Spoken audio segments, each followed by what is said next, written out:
truly listening, there is a certain alert spaciousness, because otherwise you're not truly listening. And so if that had to be expressed through a gesture, it could be, you could raise a finger gently and say, listen. So I say to you, listen. And you listen, there's a moment of spacious awareness, and there's no thought in it. So when you said listening, you were actually getting very close to the nature of who you truly are underneath all the circumstances of your life. And circumstances includes thoughts and emotions.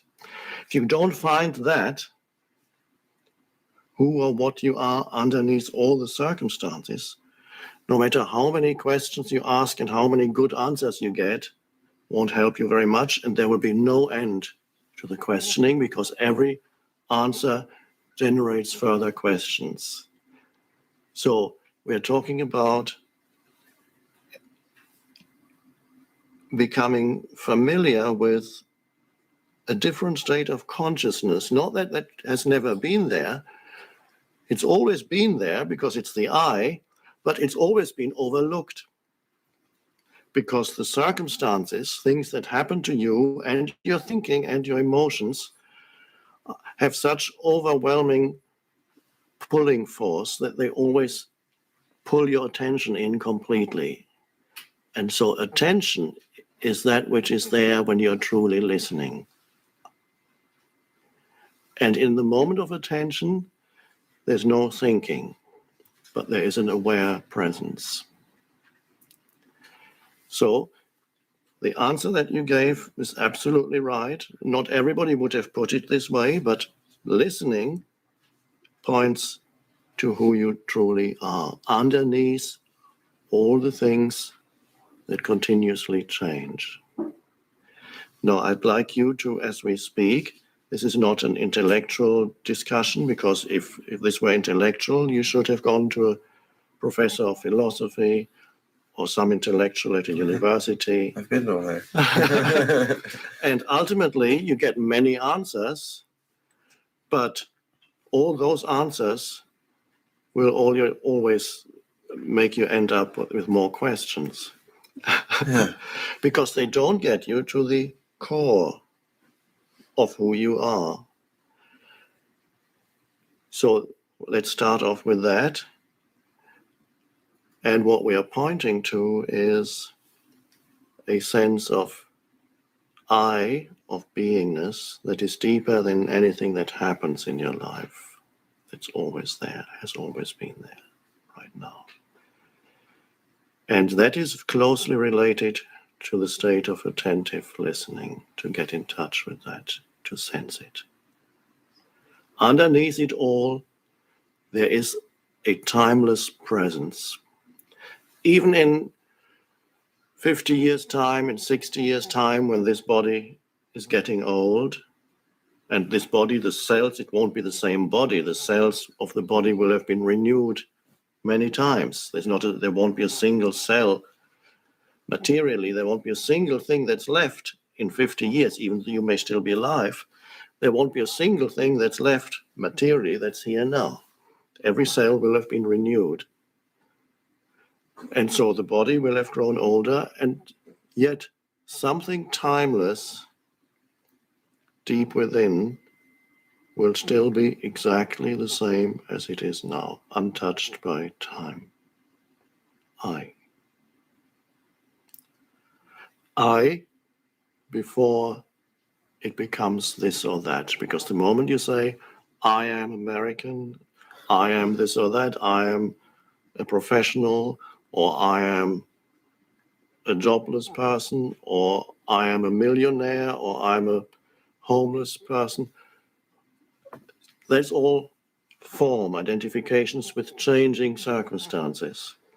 And so people look for something there to provide permanency in their lives. They want to identify with something that they finally can say, there, that's it. I found it. What they really want to say is, I found myself finally. So they look for themselves through external possessions, through acquired knowledge, through an accumulation of experiences, or sexual encounters. Some people derive their sense of self from that. The more women you can conquer or seduce or have sex with, the more you feel, oh, I'm getting somewhere. Of course, after a few years, you realize it's not getting you anywhere. Not if you are, nothing will get you anywhere, which means to yourself, if you're looking for yourself in any experience. And that's the fallacy of most people. They look for themselves in changing circumstances. They look for themselves in their thought processes. They identify with their thoughts and opinions and their judgments and this and that. And it changes. Your opinions may change. You may be a Democrat now, and in 50 years' time, when you become a solid citizen, you may become a Republican. You have a completely different set of opinions. It's just different set of opinions. And then you feel like the thoughts have changed, but the underlying I hasn't changed. So can you go through life being in touch with that? Being in touch with that in different situations, different circumstances, different places, so that you're not completely lost in the things. I sometimes call it the thingness of life, one thing after another. There's nothing wrong with that. But if you haven't found yourself yet, if you don't know what that I is, then you're looking for the I in things. And things include your thinking, because every thought is also a formation. It has a certain form, a thought form. It comes and then it goes. Every emotion, it comes, it's an energy field inside you, it comes, has a certain lifespan, and then it subsides, and then another one comes. That's all the thingness of life. It's forms that come and go all the time. The only thing that doesn't come and go is I. That which underlies all that. And that's not an intellectual thing that I'm trying to convince you of, because that would not be helpful. The question is, at this moment, can I sense the presence that I am, that is prior to anything that happens to me or has ever happened or can ever happen? Can I sense that right now? Yes, you can, because if you couldn't, you wouldn't have said listening, because listening, you already knew. It came from that deeper place of alert attention that in itself has no content. The content comes when things happen. But in itself, the I that you are, one could describe it as space. It's not lifeless, it's full of life. All of life comes out of that. But in itself, it is spacious. Buddha called it emptiness. And it's completely misunderstood by people, because the university professors look at the word emptiness and then say the Buddhist teachings are life denying. The total opposite is true, because Jesus called the same space the fullness of life. Because at the same time, it is life in its fullness. To be able to sense that, at first it's very subtle in the background, but as you become familiar with that dimension, it's always there somewhere, no matter what you do. Even when you meet a beautiful girl and you're talking to her, and you can, from there, you can listen to yourself talking, and it's fine. You're not totally lost in your experiences. There's always a sense of aliveness and peace in the background, and that influences how you live your life. That sense, the I, the timeless I, because on the surface you have the the time-bound I that grows older. It's identified with thinking and emotions, and things happen to it, and so on. But underneath it is the timeless I. Now, the word I is probably the most frequently used word in the language. Whenever you listen to people say, what's the words they use most frequently when you listen to a conversation? Probably you'll find it's the word I. Now, what they refer to is not the timeless, because they haven't found that. They refer to a superficial sense of I identification with things, with thinking, with emotions. I am angry. I am American. I am this. I am that. Identification with something. So that I is the greatest illusion, because there's no substance there, nothing permanent. So if I'm not something, am I nothing? Yes, I would pronounce that differently, though. I would say you are no thing. Now, there's a difference between no thing and nothing. Nothing is simply a denial, but no thing means there is a presence there, but it has no form. Nothing that you can grasp. It has no shape and no form and no name. The ancient Chinese call it the Tao, which cannot be named. There's a beautiful, it's 3,000 years old Chinese book of wisdom, the Tao Te Ching. I recommend it to everybody. And the first line in it is, the Tao that can be named or spoken of is not the true Tao. And so that there is the presence that you sense, a presence that has no form. In ancient language, Christian, Hebrew, there's the word spirit. But I don't use that word because it's been used for hundreds of years and misunderstood. So if I used spirit, people would immediately have some image of what it is, some form, or call it the Holy Spirit. And there's hundreds of years of misconceptions of what spirit is. So we forget about the word spirit. But in its original true meaning, that's what spirit points to. The essence of who you are is formless. Now, we could use the word consciousness as the essence of who you are. And you can sense it, but you can never grasp it. And you cannot really know it. You can only know something that is not you, an object, anything that becomes an object of consciousness. I look at this plant and I know it by looking at it, and by having a thought for a name for it, I say, I know this plant. This plant is an object that arises in consciousness. And I look at you. I see a shape and a form.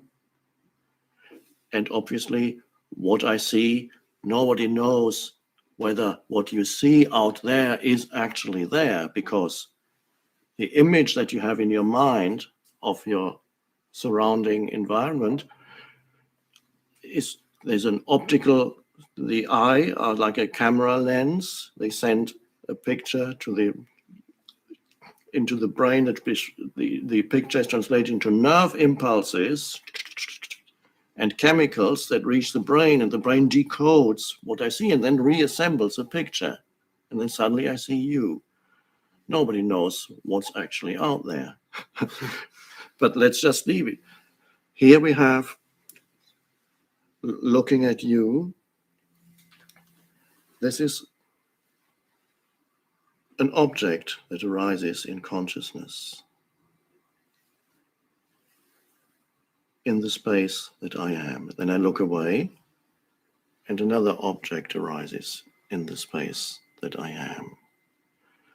Or I listen to something that arises in the space that I am. A thought comes that arises in the space that I am, the presence that I am. But the presence itself, you can't know it in the way that you know a plant, or you know a person, or you know a sound, or you know a thought, because it has to It would have to reflect back on itself. You cannot make it into an object. So you cannot make yourself into an object of knowledge. You can only be that presence, but you can't know it because you would externalize it. And this is the mistake that humans have made over thousands of years. They made themselves into an object. And they talk about me and my story. I'm sure you have one. Yeah. The story of me. And so when you make yourself into an object, you live with yourself. Some people love themselves one day and they hate themselves the next day. And then following day, they're not quite sure. And then you have and then you have feeling guilt. People have relationships with an image that they have in their mind of themselves, me. People talk to themselves in their mind. Well, that wasn't very good. You didn't do a good thing. Shouldn't have done that. Who is talking to whom?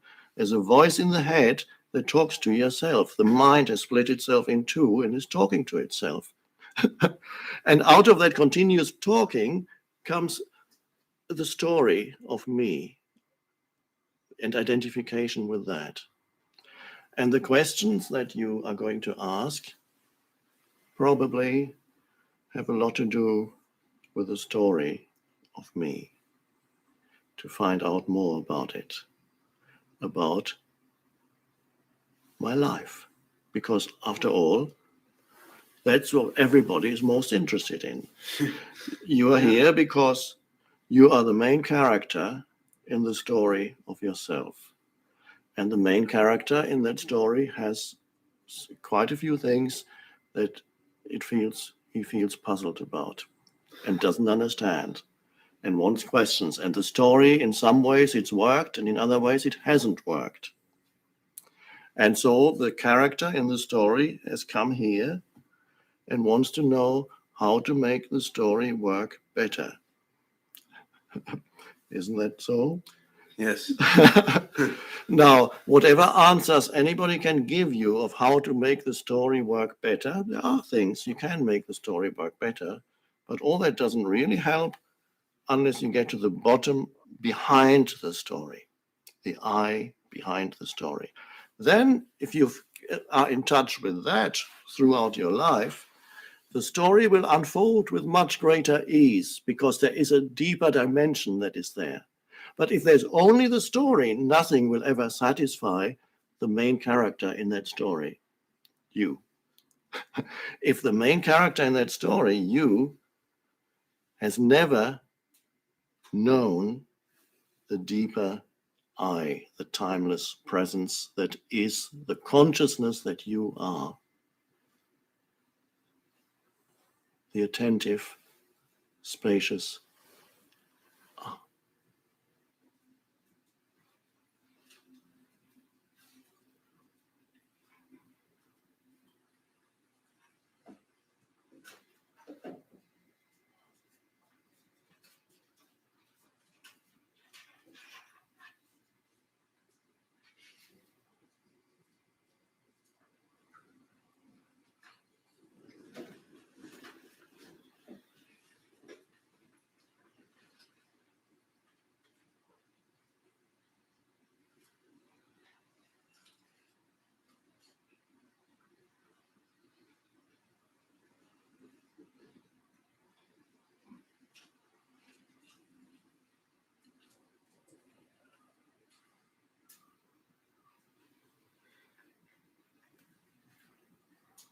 Can you feel that your body is alive?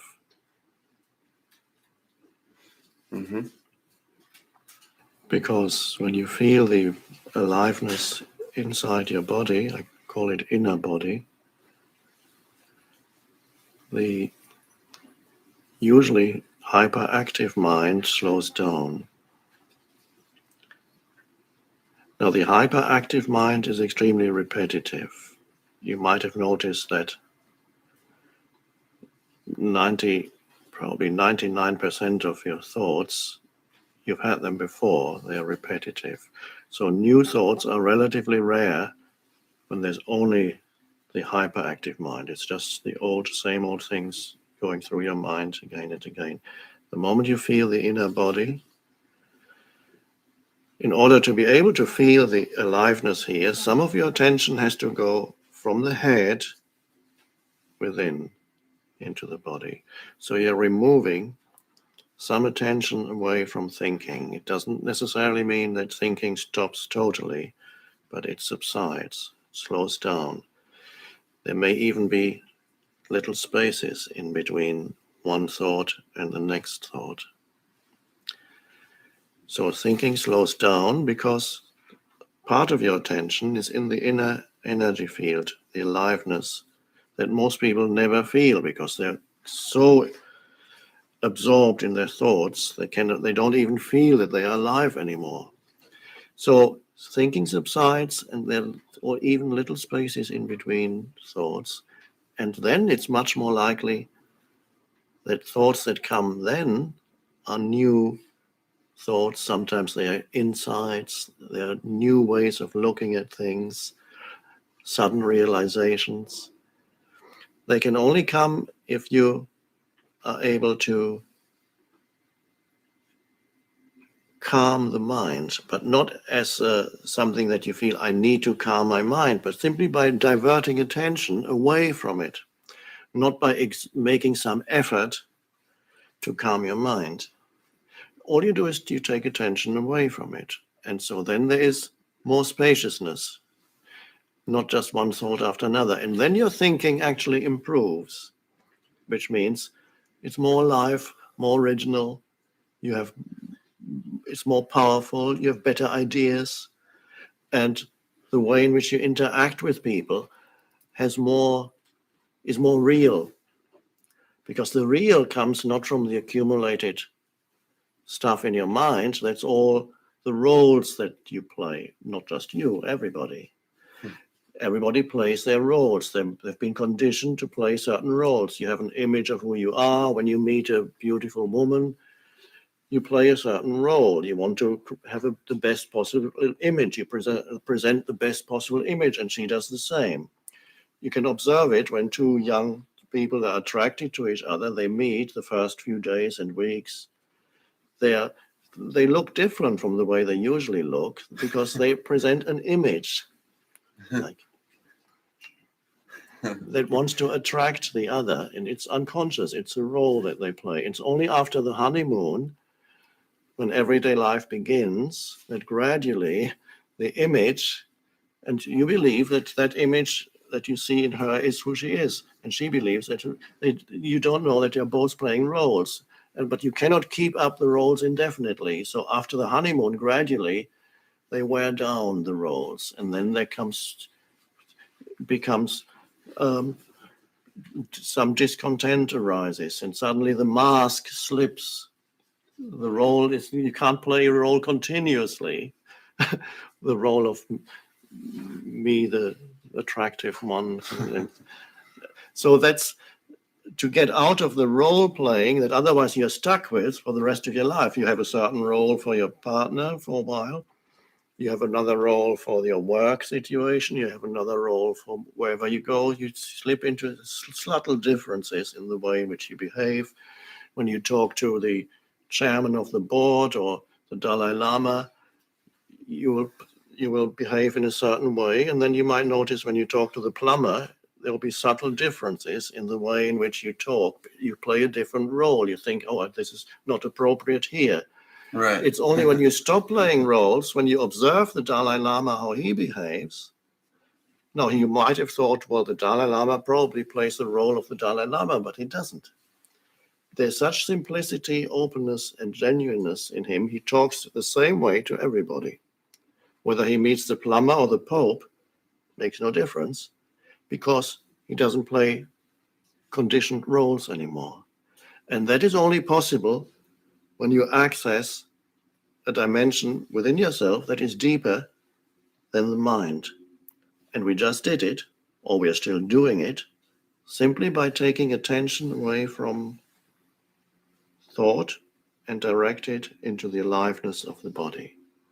That means suddenly there's some space between thoughts. And then you can relate to other human beings more genuinely. And you don't need to prepare things that you're going to say next. You don't say things in order to manipulate that person. You don't say things in order to create an effect. They simply, spontaneity comes out of that place. The spontaneity doesn't come out of the accumulated stuff in your mind. The spontaneity comes only to the extent that you can access the dimension that is deeper than mind, which we may call the deeper I, which we may call alert stillness. That is always there. Alert spaciousness. Access that. So mind subsides, then you live differently. The more you access, now at the moment, these are only glimpses for you, but that's good enough. A glimpse later becomes a wider space of that. So that is something to remember, not as a memory, but to remember to do in your daily life as much as possible. Wherever you are, whatever you're doing, whoever you are talking to, or even when you're alone, go within sometimes and feel that the body is alive.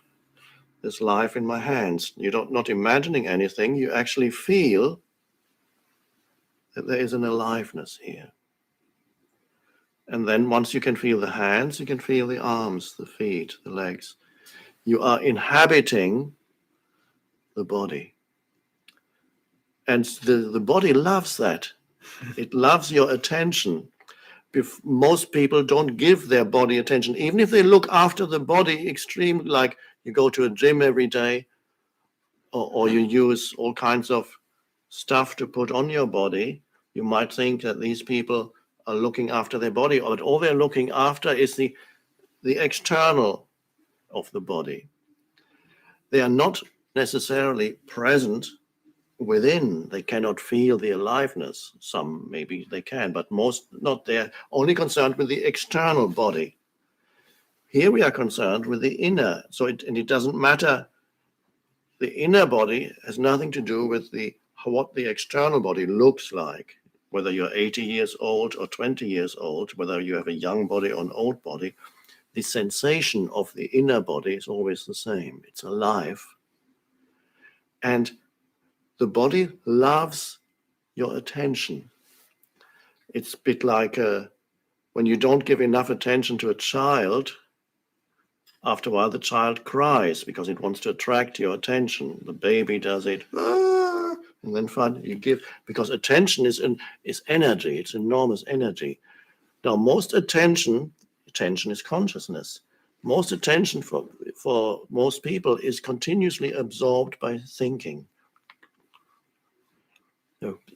You can see it when you talk to them. They're not there, really. They're thinking. They're looking at you, but they're thinking about the next thought they're going to ask. As you sit there, maybe you're thinking about, okay, what's my next question? And that's normal. It's not a personal fault of yours. It's normal to lose yourself. And then you lose, that means you're not really present when you're thinking about the next thing. So that's normal. So you don't have to beat yourself up for that. It's normal.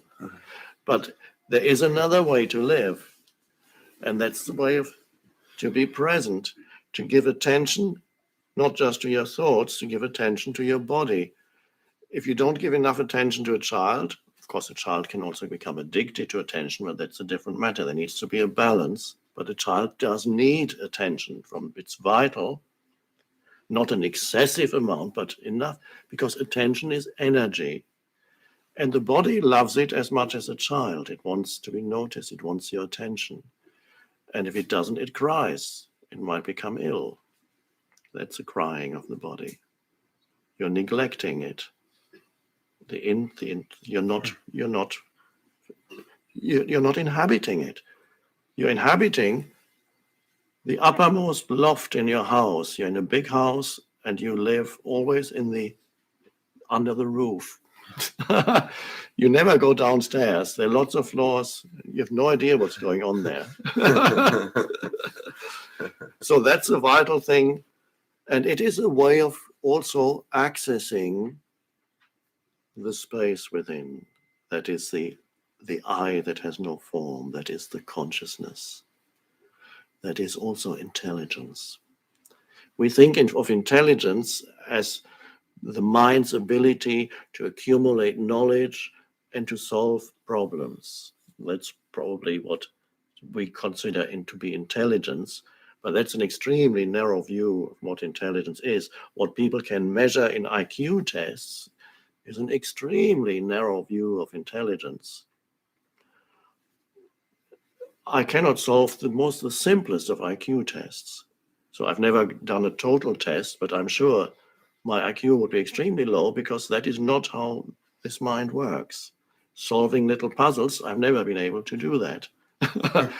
But intelligence is a much vaster thing than the ability to accumulate information and then regurgitate it or analyze it or cut it into smaller and smaller pieces, what they do at universities, research projects. The pieces are getting smaller and smaller and smaller. The PhD subjects are getting more and more and more specialized because so many people are working on things, and then you have to watch your tiny piece. Like, okay, I take this piece in my PhD about that. You can cut that up 100 times. And then once you've written your PhD, somebody else comes and takes a tiny piece out of that and says, oh, I can cut this up even further. And that's considered intelligence. But the true intelligence resides in that dimension of alert stillness.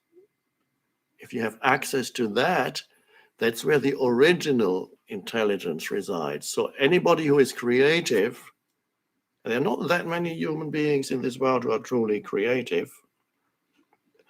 Anybody who's creative has some access, perhaps only in the little area of their field of expertise, where they have some access to that dimension, the stillness. Einstein had it. He was very slow. He was not considered intelligent at school because he was too slow. They said not suitable for mathematics, they said, and physics, because his thinking was very slow. Now, what does it mean? It means there were lots of spaces in between the thoughts.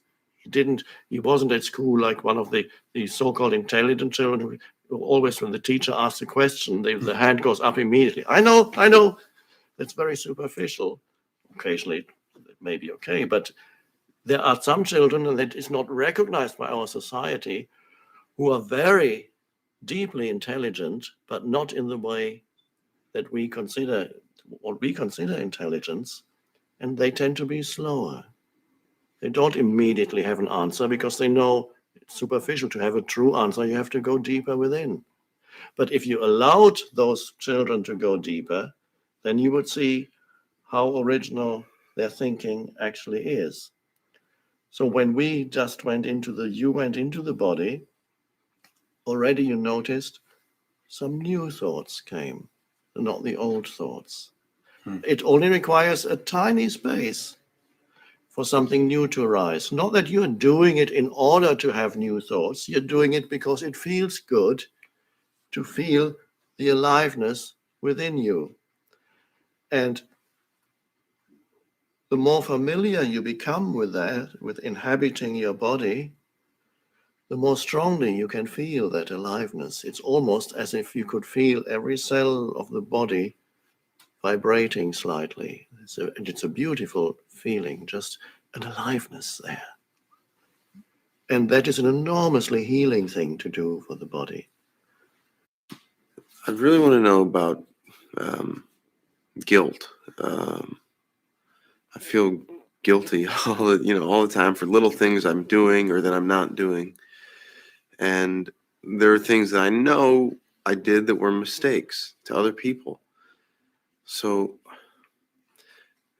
I know that you're supposed to be free and liberated in the now, but shouldn't I feel bad about this stuff? I mean, and what's going to keep me, if I'm free and liberated in the now, from like doing bad things to people? Human beings act out of their conditioning. So every human being is conditioned by their upbringing, by the surrounding culture, by many factors, conditioned to think and feel and behave in certain ways. And so people do all kinds of things to other people and even to themselves without knowing what they're doing. They're simply acting out the conditioning of their mind. And Jesus knew that because he said on the cross, "Forgive them, for they know not what they do." So humans create an enormous amount of suffering for themselves and others, but they don't know that this is what they are doing. People act out of conditioning. So when you suddenly see that something that you did in the past created suffering for yourself or others, or both, when you see that, that's the seeing of it does not come out of the conditioning of your mind. When you become aware of certain behavior or thought patterns in you, the awareness, the presence, the deeper presence that you are has come in. And from there you can see what you did was very limited. It created suffering for yourself or somebody else or other people, and you didn't even know it. So what was acting at that time, if you say that was me, and therefore I must be bad, you are equating the conditioned mind, your conditioned mind, the conditioning of your mind with who you are. If you say, I did that, therefore I'm bad, and continuously think about it, you're equating who you are with what we could call unconsciousness.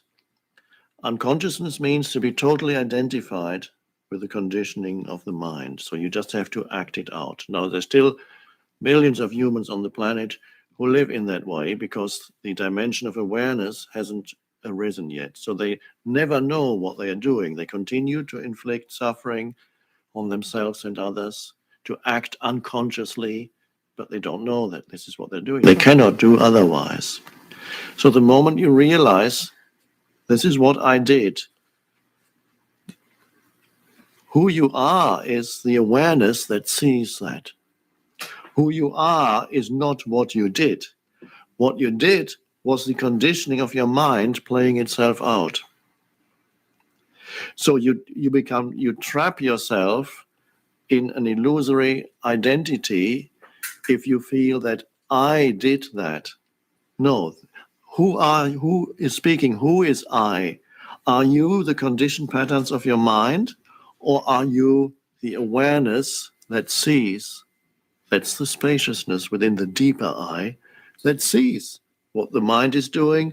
It sees what the mind created in the past. It even sees what the mind is creating at this very moment. If you are aware of the things, the thoughts that go through your head, how you speak to another human being, you may be acting out a role, and suddenly there's an awareness that you know that you are acting out a role. And then comes the possibility of, instead of being the role, being the awareness, and then act in a truly genuine way with enhanced intelligence.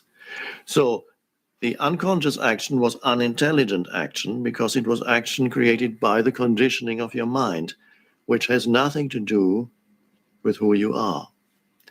So there's a tendency for the mind to personalize the conditioning and say, I did that. And that creates guilt. And that keeps you trapped in a very narrow sense of self because you have equated who you consider to be yourself with conditioned patterns that you acted out at the time. It wasn't you, it was unconscious, human unconsciousness, no more. And now you see it. So you see it, and at this moment you would not act in this way because the awareness is there. Maybe the awareness will stay and this will never happen again. It is also possible that the awareness becomes obscured again And the same behavior pattern happens again, and you don't know it except afterwards when the awareness comes again. Oh, I did it again. And this can happen quite frequently. So it's important. It's good to be aware afterwards. If you do not misuse the mind, don't allow the mind to misuse the awareness and make some identity, manufacture some identity out of that for yourself and say, that was me. It wasn't me. That's the main thing. Who are you? You are the awareness. Anything else is forms that arise, thought forms, emotional forms, behavior patterns. So your destiny and your purpose in life is to increasingly be the awareness rather than the conditioned pattern. But as long as the conditioned pattern is there, it's there. It's good if the moment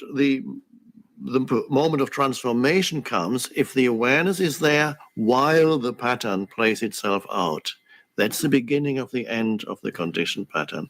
So if it's a certain kind of behavior, perhaps with women, you do essentially the same kind of thing, and it happens again and again, and the awareness comes afterwards. And one day the awareness comes in the middle of doing it. In the middle of it, you see what you're doing. There's a seeing of it. And that's the beginning of the end of the pattern. Then it may just one or two more times, the pattern may come up in a weaker form, and it will then collapse. So in other words, you are making what was unconscious conscious, and that changes it. So you do not have to manipulate yourself and try to engineer inner change. I have to make myself into a better person. That doesn't usually work. That just creates conflict because you have one image of yourself as the good person that you want to be, or that you would like to think of yourself as that, or you'd like others to think of you as a good person. And then you have unconscious behavior patterns that completely contradict that image of a good person. And then for the rest of your life, you live in that conflict. The good person can talk to the bad one in your head. It's just two thought patterns. So that doesn't work. What works is to be the awareness, to see it, to be awake enough, alert enough, and that when the present moment comes in, to see, are you present in this moment to what happens in this moment, not only externally, but internally also? And are you allowing it? Don't reject anything. If you feel a thought comes in, an emotion comes in, and maybe it's not a good thought. Maybe your mind says, after the thought has come in, your mind says, oh, that wasn't a good thought. I shouldn't have thought that. But they are both just thoughts. The so-called bad thought was just a thought, and the next thought that said that wasn't a good thought was just another thought. Now, it's possible that the bad thought made you do something bad. That's possible. But the good thought cannot prevent that. The only thing that can prevent that is to be conscious, so that the thought does not control you. The conditioned mind doesn't control you. Be there as the witness to your thoughts. Just don't reject anything. So don't go wrong there. I know you're concerned about your mind and certain thoughts that go through your mind, and you would rather be a good person and have good thoughts all the time, but it's